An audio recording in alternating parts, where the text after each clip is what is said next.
So in 2016 I was involved in flood rescue work in Colombo when Colombo was hit by some severe floods and the country was in turmoil at that time. And I met a ex-army officer called Major Ranil who was served in the army, and he had done a walk in 2014 across the country to raise money for a cancer charity. And I thought, after hearing his story and reflecting on it, I thought, hey, why not do something like that for mental health, because it's not been done before in Sri Lanka, and I think it's a very effective way of reaching out to people, because you come heart to heart with people when you're walking than going in a car or something around the country. So in 2016 I took off from Dondra and I reached Point Pedro in 44 days while doing over 100 sessions of awareness raising programs.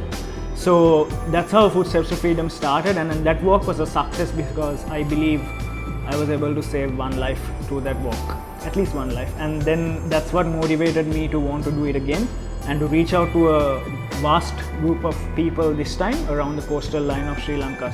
So before the walk in 2016, I was a person who absolutely hated walking. I wasn't a very active person, even though I was into sports here and there. But the main reason to want to do the walk back then was because I've been working in the field of mental health for about 3 years. And then I realized that there's a lot of stigma and discrimination around mental health problems in Sri Lanka. And I wanted people to feel safe. I wanted people to have a source to reach out to.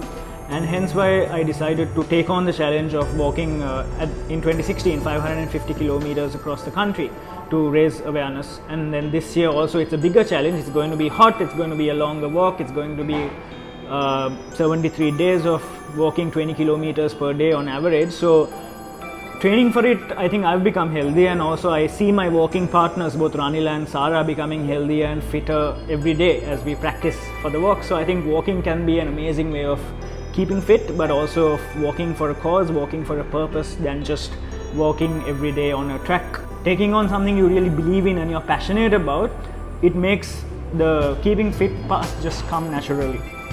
The two organizations that are involved in this walk, one is CCC Line 1333, it's a toll-free counseling service, and Shanti Margam, which is a place where young people mainly can come and meet with a counselor and talk. Both of these are free services and also 100% confidential.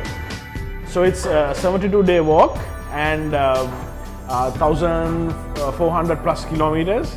And when I started the first 4 kilometers, I thought I won't be able to do it. But my two buddies here, they really, supported me. And I walked the first 4 kilometers and I surprised myself. I'm over 100 kilos. Right, and this is a personal challenge as well, and I've gone through mental illness as well, and this is also a physical challenge.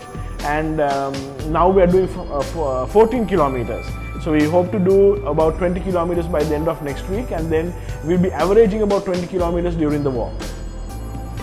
The main reason why I'm joining this walk is to bring gender balance, also to break the language barrier, to reach out to people at a very personal level and to understand them and to give them services that they don't normally get.